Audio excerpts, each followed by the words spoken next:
Support for your public radio station comes from our members and from Excellus Blue Cross Blue Shield, believing that everyone deserves to be cared for and to live well. Through community investments, partnerships, and education, Excellus Blue Cross Blue Shield is working to address health inequities. More at excellusbcbs.com.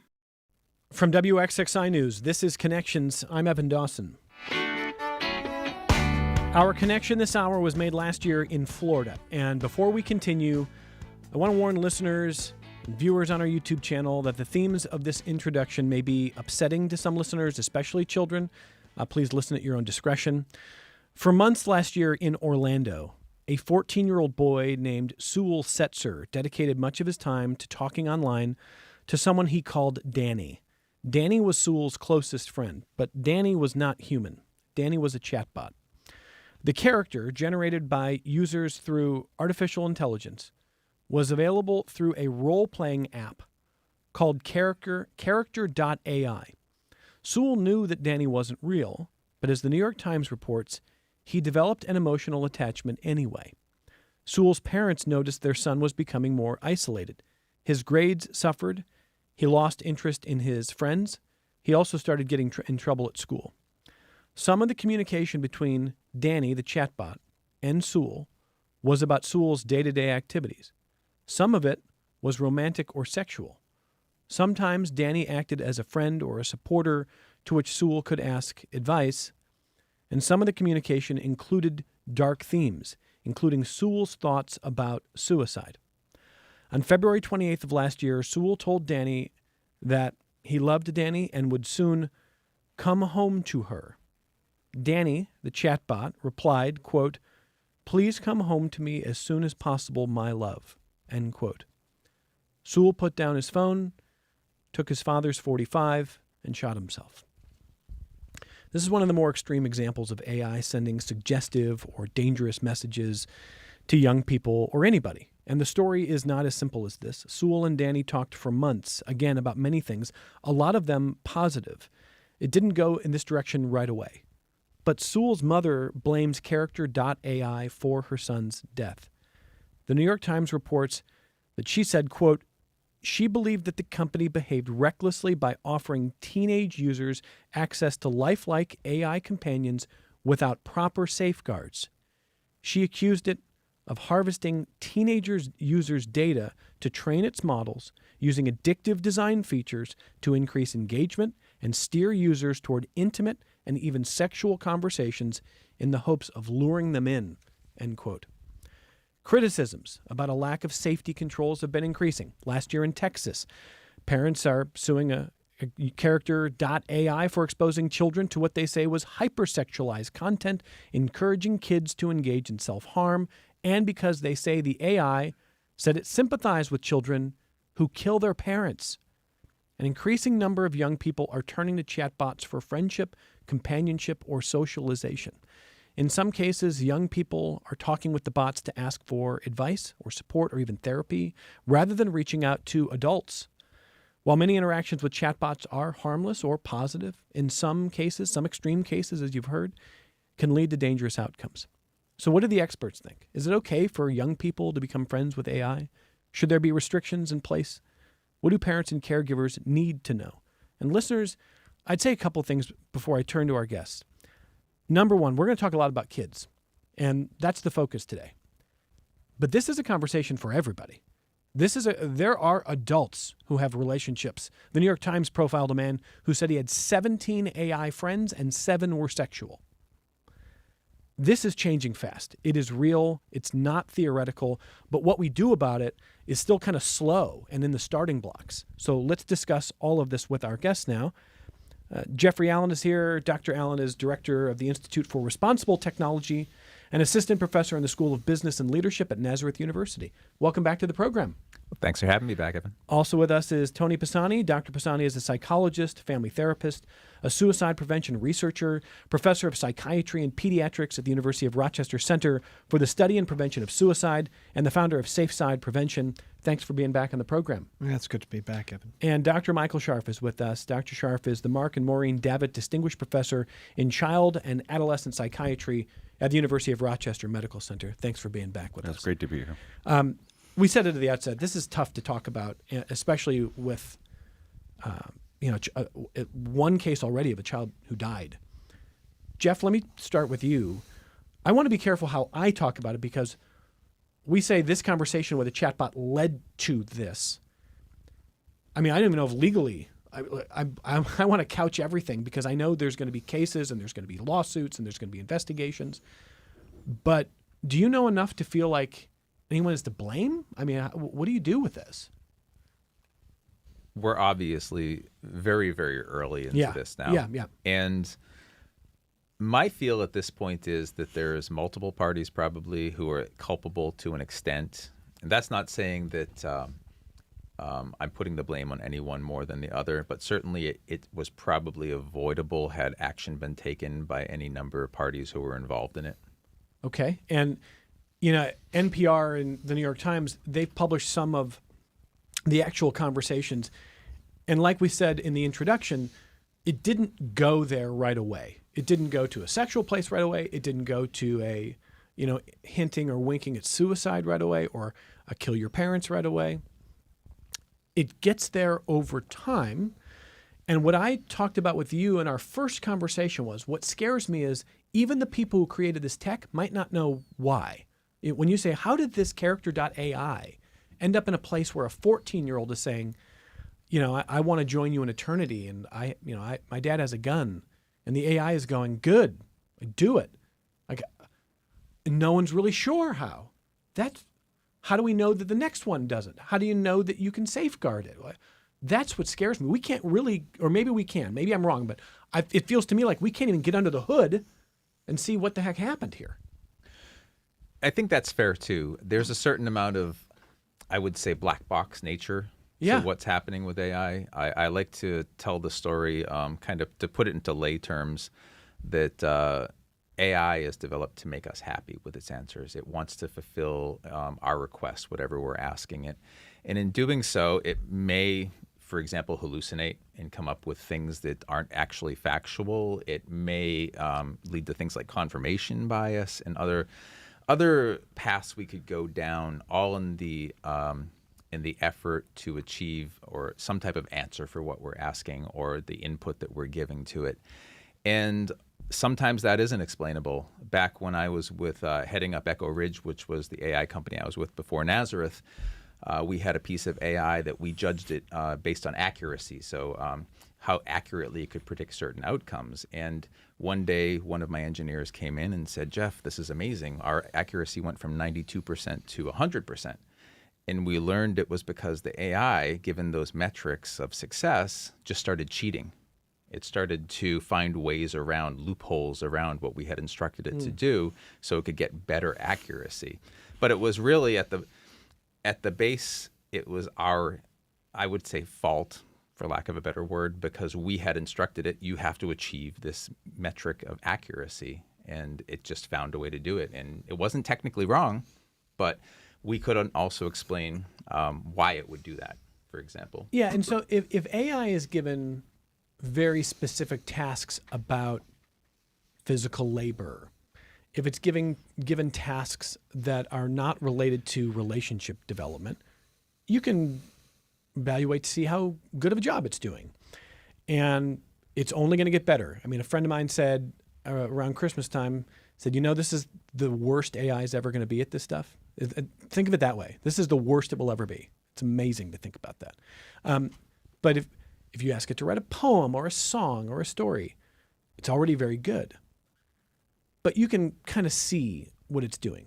Is it appropriate at this point to be putting AI out in the world whose apparently its role is to develop relationships with humans, potentially children?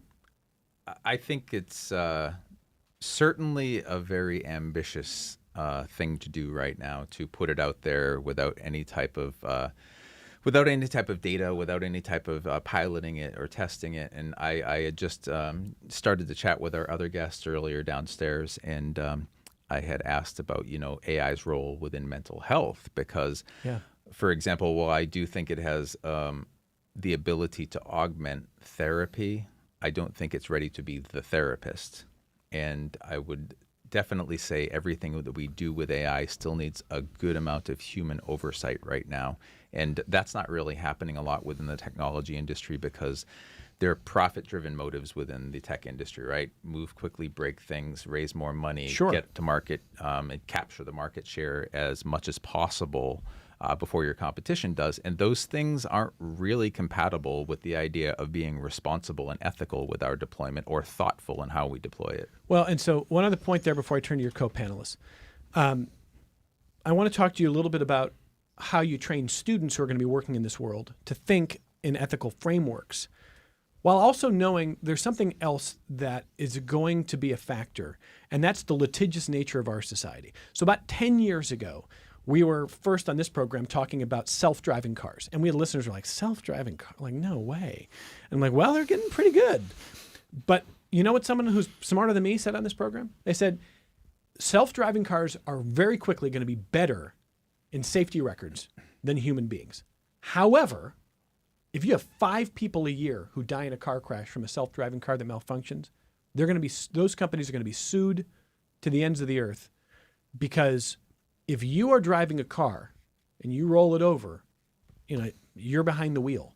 But if the AI is behind the wheel and someone you love dies, you're going to court. And that may prevent self-driving cars from becoming more commonly used. Same thing, I think, with chatbots. They may do a pretty good job at actually just being kind and maybe a nice resource for kids who are feeling lonely, although our co-panelists are going to talk about that in a second.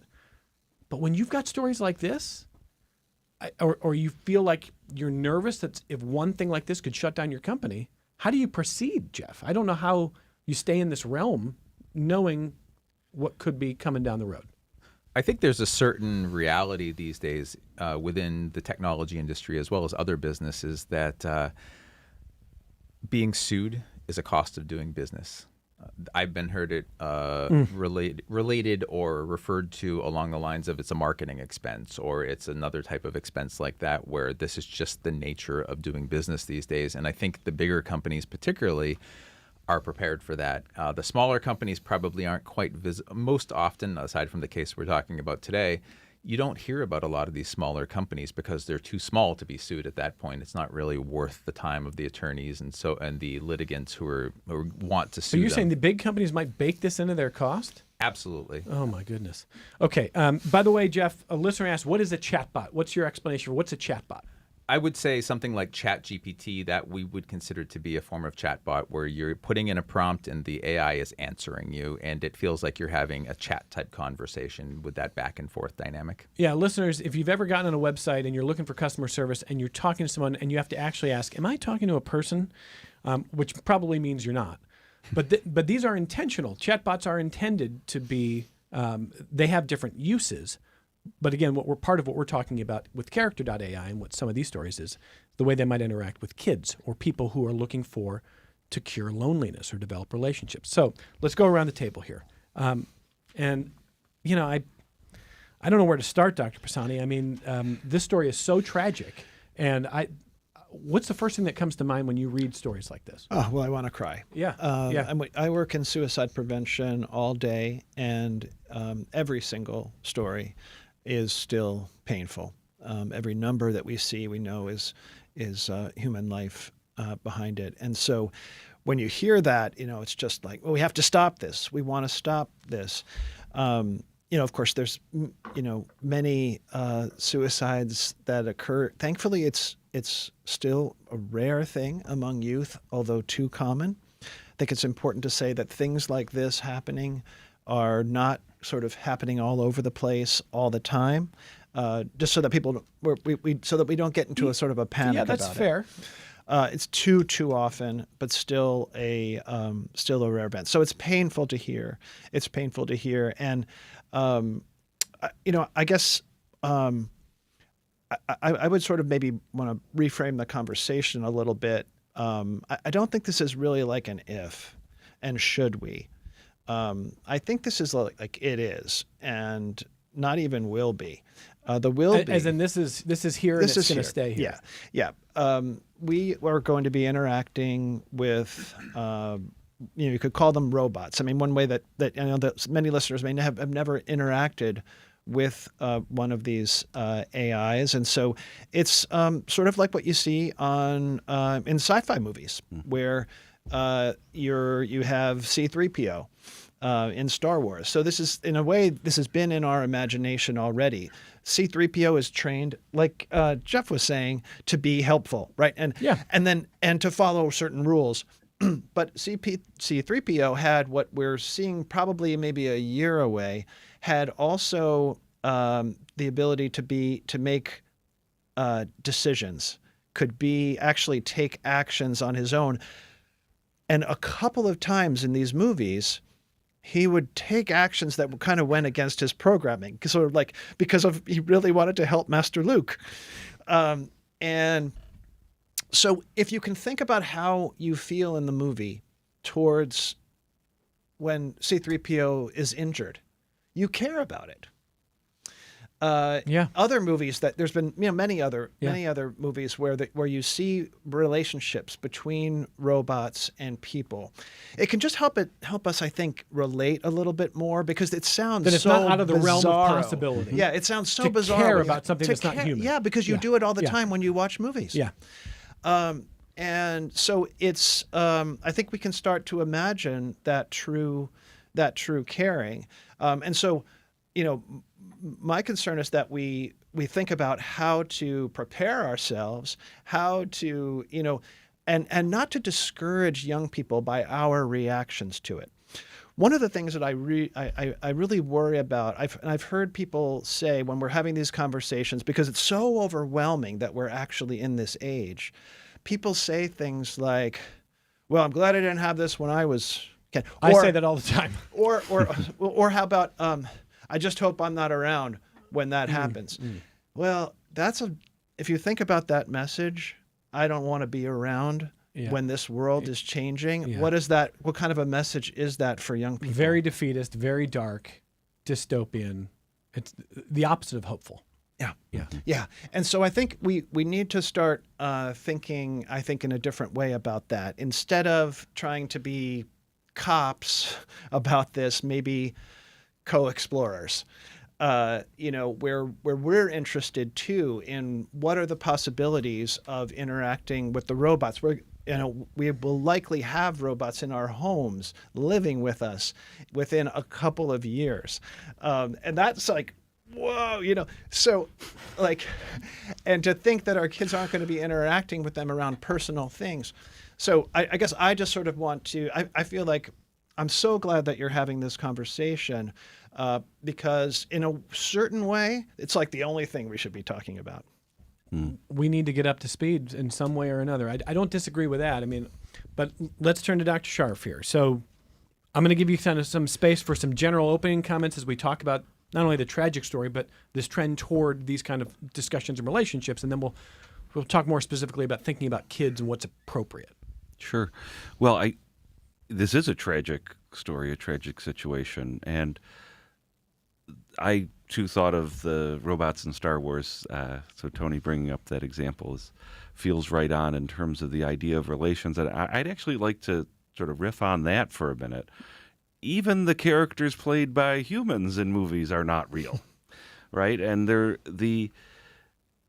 I worry about this already, and maybe it's because this is new. I need to rely on what I already know and comfortable with. It's been pretty clear that screen time, since televisions were in homes, if you quantified it, it was associated with all sorts of concerns and outcomes. And it turns out, even as we learn more about what's on the TV, sometimes that matters, but the quantity also matters. And I think that is as much about what you're not doing when you're engaged with a machine and or something that's not real or a screen. And so I also, when we think about having relationships with these chat bots or these robots, if you will. I also think about like what's that replacing? What's not happening when that takes up your mental or emotional space? And so that's something that I don't believe we really have a concept of, well, what's the minimum amount of time to spend with other humans, and what are you potentially missing out on when you spend all of the time engaging with the machine as the nervous system continues to develop, and you pass by what we think of as critical periods in development, most of which are dependent on interactions with people. Okay, let me just follow with Dr. Scharf before I let everybody else jump in here. I agree with Tony. This conversation is central to where our society is going. I mean, again, people much smarter than me have said it will not be long before human beings, kids, have human friends and AI friends, and that will be common. Go ahead, Tony. Well, and also melding between the two, because it's we're not far off from enhancing our own capabilities with machines. So the enhanced human is a whole other discussion that I think is worth having as well. Yes, it is. So it's not just human and robot. It's I mean, right now we have implants that help. Yeah. I mean, I know so much is coming, but let me turn back to Dr. Scharf with two ideas in mind. So when you and Tony are reminding us that in the late 70s, Star Wars comes out, and this is often what happens in science fiction. They're pretty good at seeing the future. They're pretty good at imagining what may be coming, and we were emotionally tied to C-3PO and R2. We cared what happened to them, even though those are droids in the movie, AI, whatever you want to call them. We were emotionally tied. To your point, I'm also tied to the Ted Lasso characters, and they ain't real. Right. And I might have cried a little bit one time at one show, and they're not real. So what you're doing is helping us see that don't look down your nose at the idea that you can develop an emotional attachment to something that's not a real human being. I get that. But I also hear you saying if you do too much of anything with screens or connecting to machines, robots, whatever, too much of anything is not necessarily a good thing. So how do you differentiate how to do this? Yeah, again, too much of anything is not a good thing. And I don't think we really even know how much of the things you're missing out on is critical for development. Right? If you watch TV the entire day, you didn't have lunch with someone, you didn't play on a sports team, you didn't do physical activity. So it's both. And I think that we've talked about Star Wars. Another prediction of the future is Asimov's robots and the laws of robotics. The first law of robotics is to not do anything to hurt anyone. And in an interesting way, I think many people who've thought about this historically have assumed that would happen. Yeah, and I think people there's no first law of robotics today, and people are working on that. I think there'll always be the opportunity for people to sidestep those kinds of guardrails, but there are whole field, and you're part of it to work on ethical uses. But again, if you try to picture this again, we were attached to C-3PO. I don't know if you're aware of some of the details in the example that you gave, but this boy was actually not just interacting with a anonymous chatbot. It was actually a character from Game of Thrones.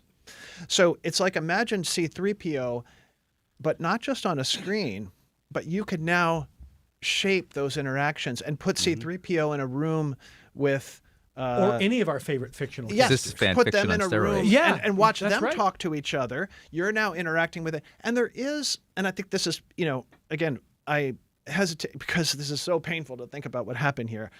But there is a creativity to what many people do on platforms where you can shape the AI that you're going to interact with. In this case, character AI. I'm not speaking for this company or anything. I'm just saying that the idea of what would it be like to put C-3PO in a room with this and then interact with them and explore things.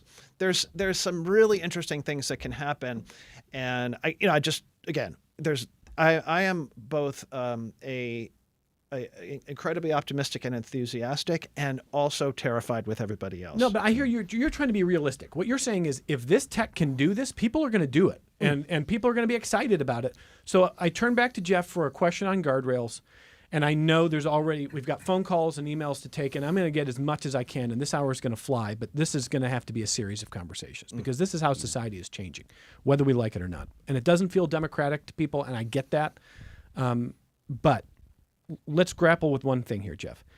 It was, I think, 2 years ago that the New York Times' Kevin Roose wrote the story in which, one of the early GPT versions told him to divorce his wife. And, that became a central part of his story. Like, whoa, like, where does that come from? And the creators were kind of like, I don't know. And now you have a chatbot that is involved in a story where a kid has died. And then you've got other examples that you could find where maybe it's not as extreme, but it feels a little bit like, how did this lead to this? Are we ever going to see the kind of guardrails that prevent that, do you think? I'm not asking you to predict the future. I'm saying, what do you think is realistic here? I think we need to be cognizant of the fact, coming back to Asimov's laws, right? Do no harm to humans. It's a simple sentence.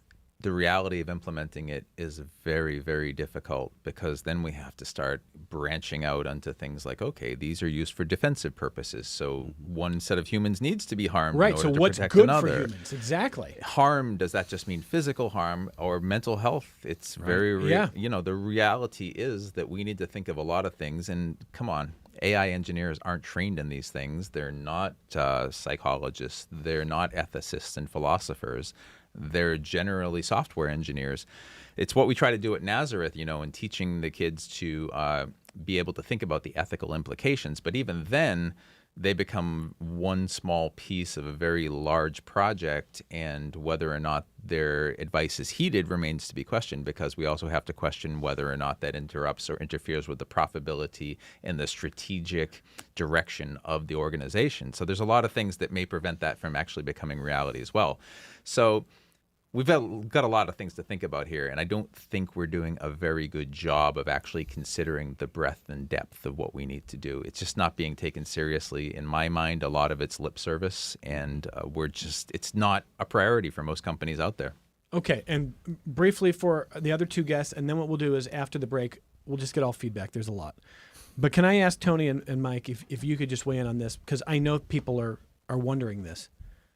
Okay, even if we acknowledge that this is coming and that society is changing, are we at a point right now where it's reasonable to say to kids, there's not enough safeguards, and I'm not just going to let you at 12 or 9 or 14 develop a relationship that I can't monitor or that you're spending hours on end. This is not the time for that. What do you think? Yeah, I think that can be a conversation between parents and children. I think the age matters a lot with what you just said. I think there are platforms that are not designed for relationships where you can still safely use AI. So I want to make that important distinction. All kinds of different things. So let's just take, for example, one company called Anthropic. There are two kind of most major companies are OpenAI and Anthropic. Anthropic has an AI called Claude. You were talking about the safeguards. So they actually publish what their AI constitution is. So if listeners and viewers who start to get interested in this, you can just go on their website. Maybe we can link to it in our notes or whatever. That tries to actually lay out what it means not to do harm. And the reason why you can't really have much of a relationship yet with those bots is that they don't have persistent memory across conversations, which is something that's very essential to relationships, as you can imagine. So I would say, no, okay, maybe you put a block on some of these where it's like you're really getting experimental, developing these, having relationships, but then create lots of opportunity to interact with those where there are constitutions, where you're not going to have persistence across, where it's very unlikely that you're going to have a true relationship. Okay. Dr. Scharf? Well, yeah, I think we are here, and I think it may be an aspirational goal, and the details will certainly and need to differ between different families, but setting some limits, I think, is really important now. And I'm saying that non-specifically because I actually think the process of setting limits, of role modeling, adhering to limits, and being challenged and explaining why you have limits is part of the outcome we're looking for. Whether the limit is don't use this past 6 p.m. or 30 minutes a day or an hour a day, I'm happy to talk about what I'm more comfortable with, what I've done with my own kids, but I again think that the process of setting the limits and being consistent and being able to explain why is important itself. Okay, yeah, I appreciate that point. We're talking to Dr. Michael Scharf from the University of Rochester Medical Center. Tony Pisani is a psychologist and family therapist and works in suicide prevention research. And Jeffrey Allen, Dr. Allen's the director of the Institute for Responsible Technology and a professor in the School of Business and Leadership at Nazareth University. Only break of the hour, and we'll take your feedback. We'll take emails at connections@wxxi.org or phone calls or comments on the chat on the WXXI News YouTube page. Support for your public radio station comes from our members and from Mary Cariola Center, providing education and life skills solutions designed to empower individuals and the families of those with complex disabilities. Mary Cariola Center, transforming lives of people with disabilities. More at marycariola.org. This is Connections. I'm Evan Dawson, and this is Jason in Rochester on line 1. Hey, Jason, go ahead. Hey, guys, how are you? Good. Good. Jason. First and foremost, just wanted to say, powerful conversation. When I first heard this story and when you guys, started talking about it, it brought me to tears. It's a serious conversation and one that I take seriously. And the reason I'm calling is because I'm actually working on a product right now that I've dubbed Echo AI Life. And the idea kind of came to me because I'm a nerd. I heard some Star Wars talk, but it comes from Jor-El, or Superman's dad. And Superman gets the opportunity to go to his fortress of solitude and talk to his father in a way where he can gain comfort, but also gain wisdom. And this also comes from out of a place of data and how our data is out of control. And, a lot of people are making a lot of money off of our data. And so I came up with this Echo because I want people to be able to create legacy, not look back and try to reenact what grandma or grandpa or some historical figure would say, but actually create an AI model of themselves that future generations can interact with. Obviously, what we're talking about, that has a lot of implications, right? And then secondly, to control your data so you can monetize your expertise. And of course, if you are selling your expertise and someone makes a bad recommendation, that could be bad too. So I just wanted to get your feedback on how you thought about that as a product and what that might look like and how you think that safety can be. Because, when I'm pitching this, which I will be pitching tonight at the Startup Grind at downtown Rochester, you can look it up. But when I'm pitching this, no one ever asks me this question. They say, what about security? What about data? What about this? But no one ever asks what are the ethical implications that come along with it. So I'd love to hear your feedback. Yeah, hang there for a second, Jason. Thank you. I'm going to start with Jeffrey Allen. Go ahead, Jeff. No, I think that sounds like a very interesting idea, and I've seen some attempts at it. Once someone has actually passed and they try to piece together bits and pieces of their background and create an AI bot of sorts. I always thought it would be relatively superficial in what they could do without the actual person's input. Doing it as a way to create something of a legacy does sound like a very interesting idea. I certainly think there's a lot less controversy with the individual being involved with it directly while they're still alive. There's definitely that aspect, I think, that has become controversial with other attempts at this where someone has already passed and they try to create bots that mimic their behaviors and their personality. So I think that's definitely a better approach to it. Okay. What do you think?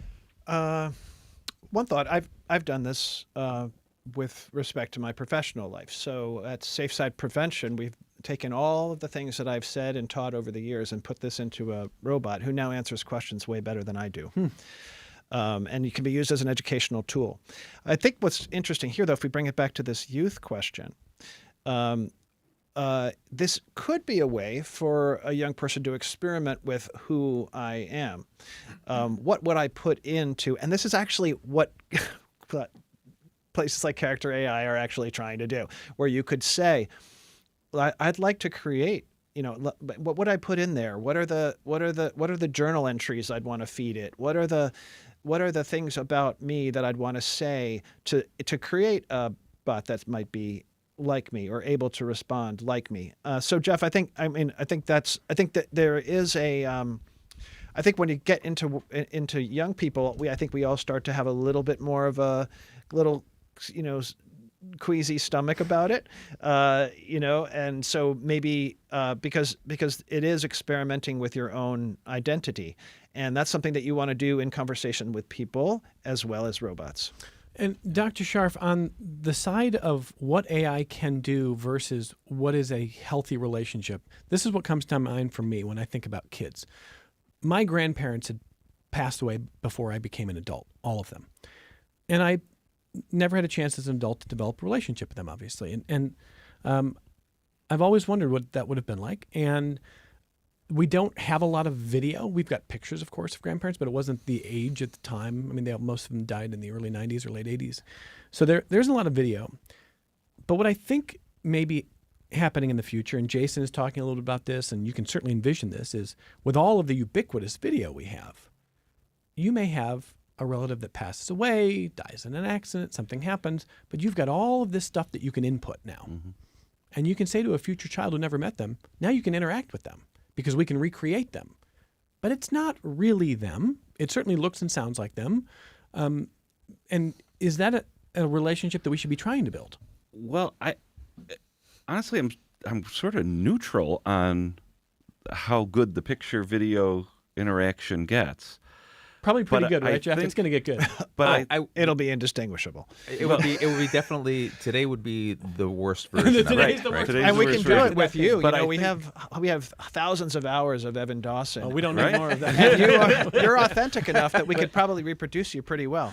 But I think the importance is knowing what it is, knowing that it's not real, not saying this is your grandparent. I mean, we've talked about a couple science fiction things, the book and then TV show Altered Carbon. Essentially, what Jeff's describing is what humanity is reduced to.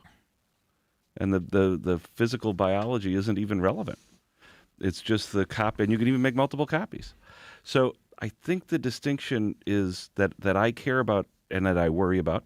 Hearing these things and we imagine it advancing in the future is distinguishing and valuing people and their humanity. And so, again, that's where my mind goes. That's what I think about. And in terms of people imagining in their own families what they can do, make sure, even if they're spending time with something, that they're still doing the other things that you value as part of growing up, as part of being a good person. We'll probably be at the point where these things could hug you. But today, your parent can give you a hug. Yeah, I mean, Jeff's probably heard me riff on this, but my mind goes back to the Randy Travis debate. So Randy Travis is a country musician who for more than 10 years has not been able to sing anymore because of a condition with his voice. And his producing team took 30 years of his songs and input into AI, and AI wrote and created a Randy Travis song. And it came out last year. They called a Randy Travis song. I dispute that. It is not a Randy Travis song. It's an AI song that sounds a lot like Randy Travis. But you know what? His family loved it. His wife loved it. His kids loved it. They thought they gave him his voice back. So I don't want to take that away from them.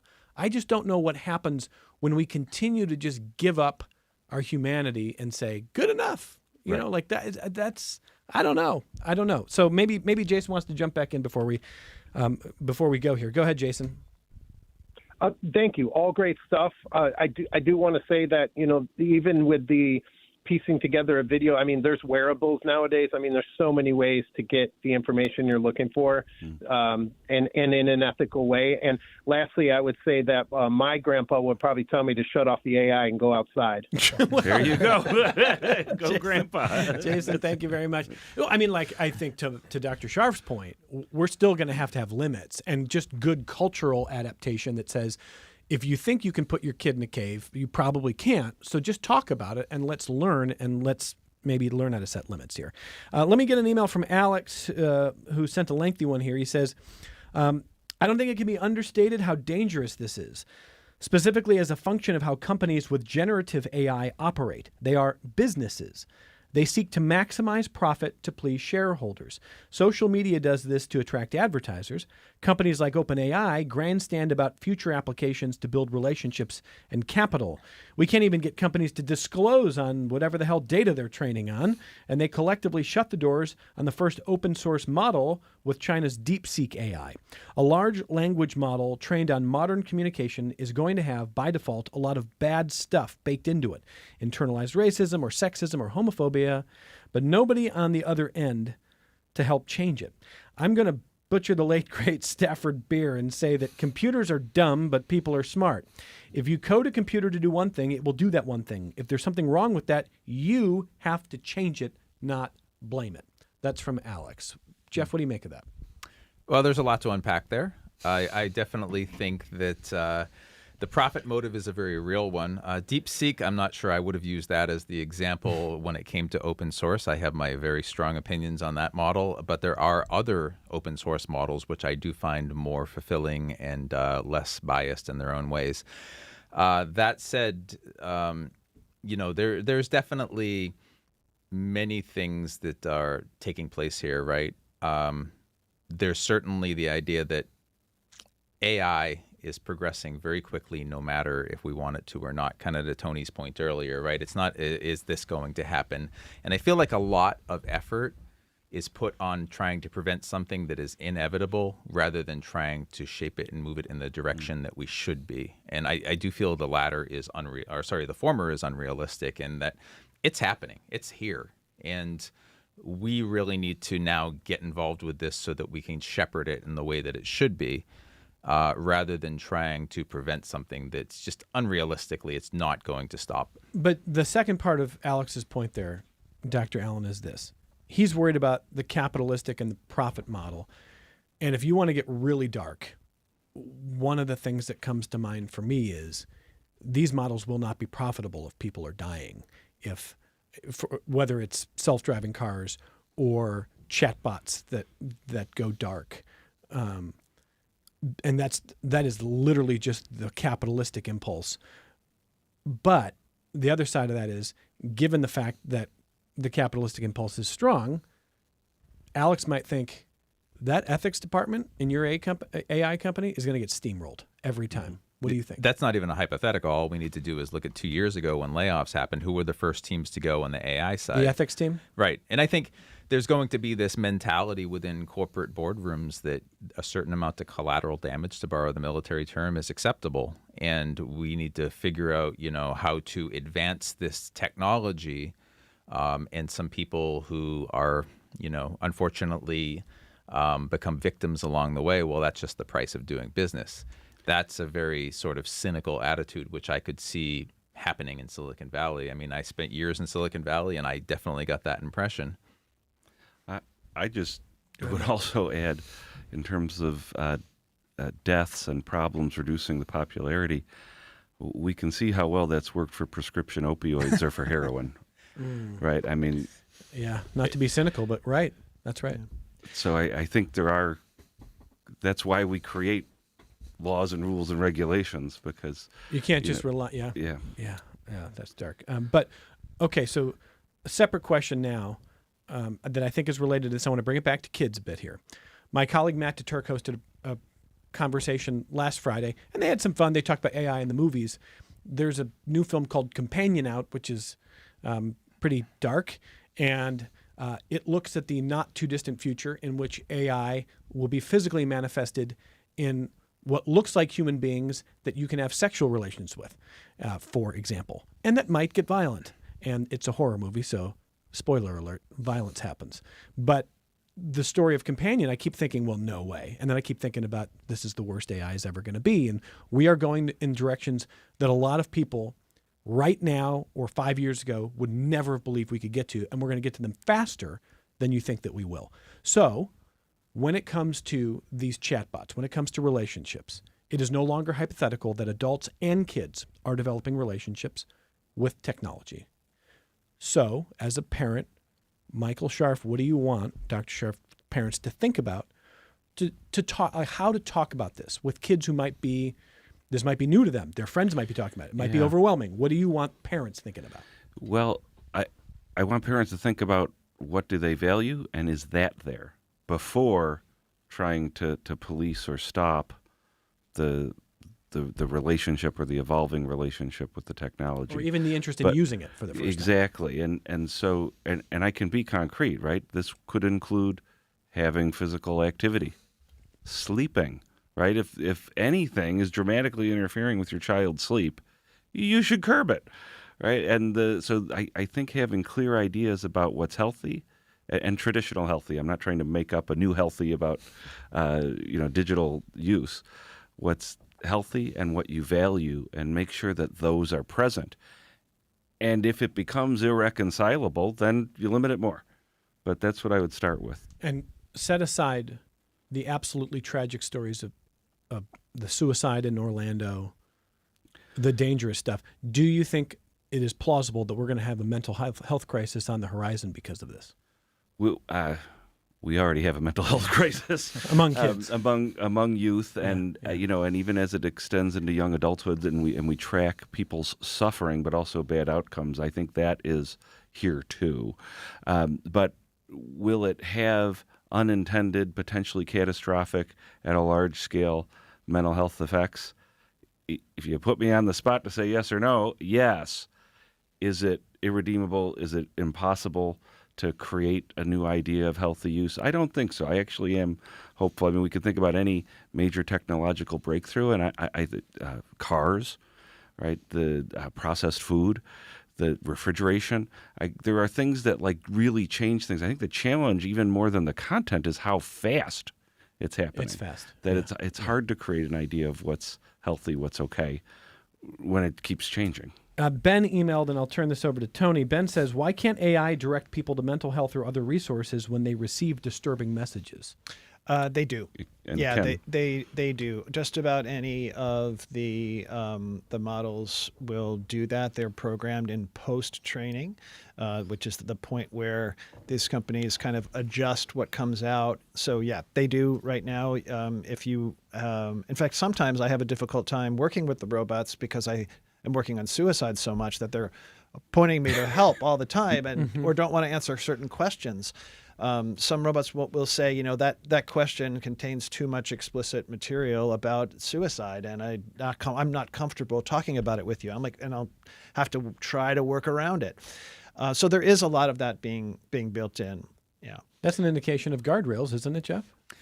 It is, sometimes to the consternation of professionals working in the field, for sure. It was trying to get around it. Yeah, right. So, and I'm trying, because I'm trying to prevent this, and I'd like their help with it, and they do help me a lot. I think one direction that we could talk about, and I think maybe goes along with what you've been saying, Mike, about kind of what you do with the sleeping, physical activity, interactions with people. I do think it's more important about what people are going to do than what they're not going to do. Right.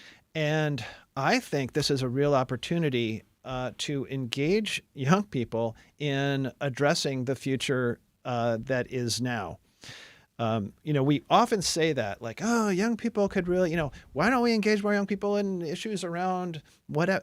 But I think this one especially, because we're really not we haven't had the experience of things changing so fast. We're not good at adapting at that yet. Like the internet feels like it happened quickly, but that took like 20 years. So engaging people and like, what do you think it should be like? Even starting to have wild conversations with kids. Like, what do you think it would be like if this hospital didn't have any doctors, but only had robots who diagnose people better? Things like that can get kids imagining and maybe engaged in being part of shaping this future instead of just being shaped by it. You're scaring me, Tony, but I'm trying to be realistic. I'm going along with it. Well, I am partially saying that to kind of shake us a bit, because I think because of the speed, I do really want people to be having this conversation. So I apologize if I'm being overly. I don't think you are. He's not giving you a homework assignment. But If anything, we've learned that we better be forward-looking, what feels extremely futuristic, because it's closer than we think. Yeah, like Tater, why do you think we have airplanes that drive that we have computers that can drive airplanes as well or better than? Why do you think we still have the people? Oh, interesting question. See now, do you hear? I hear some hope, some engagement, some, in that kind of conversation, where you're starting to say, hey, what we can do is think about these things. We can try to shape, and here the interesting answer that a child has to that is like way more healthy than like being scared about how dangerous or this just all trying is. to pretend you can stifle everything. Yeah. So in our last minute here, Jeff, we've talked about the concerns, and we're going to keep doing that. Give me 45 seconds of, in the best case scenario, you see what happening that is good coming out of this. Well, certainly I see an opportunity for people who might not feel comfortable with interaction, maybe, to a clinical level. Maybe they're just not really the type of people who want to engage with others. This gives them an outlet. I see that as a positive potential from this. I do see it as particularly its role potentially within mental health as an area where, it's been stigmatized historically. There's a lack of availability of resources in terms of therapists. There's the cost factors. So maybe this can actually create a bridge there that will be very helpful for the future. There's definitely a lot of upside, but that has to be taken with the idea also that it needs to be shepherded and guided in the proper way for that to manifest. And I want to say to our guests here, this has to be an ongoing conversation, and we've got to do a lot of it. Tony's right. It's going to be uncomfortable for some. There's going to be generational divides, but we've got to talk about this. We have to be prepared and at least know what might be coming before we decide how to handle it. And I want to thank our guests for being here. Dr. Jeffrey Allen is the director of the Institute for Responsible Technology and a professor in the School of Business and Leadership at Nazareth University. Thanks for having me back. Thank you for being here. Our thanks to Dr. Tony Pisani. Tony is a psychologist and family therapist and works in suicide prevention. Thank you for being with us. Thanks for stimulating the conversation. The founder of Safe Side Prevention. And Dr. Michael Scharf, really one of the best. Mark and Maureen David, distinguished professor in child and adolescent psychiatry at the University of Rochester Medical Center. Thank you very much. Well, thank you, Evan. And thanks to all the listeners who gave us their time and paid attention. Absolutely. And from all of us at Connections, thank you for being with us. We're back with you tomorrow on member-supported public media.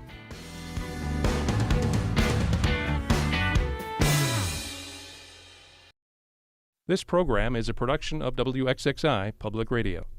The views expressed do not necessarily represent those of this station, its staff, management, or underwriters. The broadcast is meant for the private use of our audience.